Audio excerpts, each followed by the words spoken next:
Lyme, pour ceux qui ne le savent pas, c'est un petit village du Connecticut qui a donné son nom à la maladie, puisque c'est là qu'on a découvert les premiers cas et que ça a vraiment été...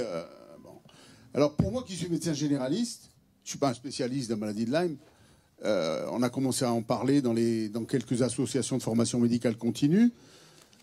Attitude, bof, on ne sait pas trop. Qu'est-ce qu'il faut faire quand il y a des piqûres de tiques? Finalement, on voit des patients arriver. Il y a des régions où il y a énormément de tiques et de forêts. En France, par rapport à d'autres pays, on déclare pas la maladie de Lyme, donc on ne sait pas très bien combien il y en a tous les ans, combien il y a de borréliose. Mais les tiques ne donnent pas que la borréliose, on vous le dira sûrement.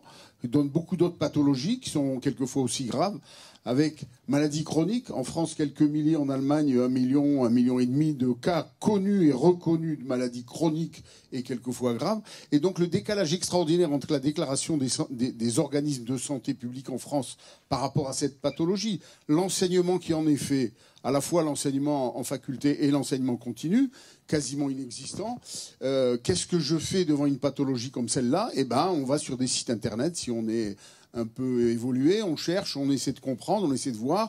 On s'aperçoit que les députés ont voulu déposer un projet de loi extrêmement avancé sur le dépistage, la prise en charge, etc.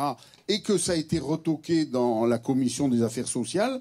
Et alors, finalement, on va finir par en parler beaucoup parce que dans le Canard enchaîné du 18 mai, il y avait un article qui s'appelait La maladie de Lyme et où on parle de problèmes de santé publique qui va exploser comme le sang contaminé, etc.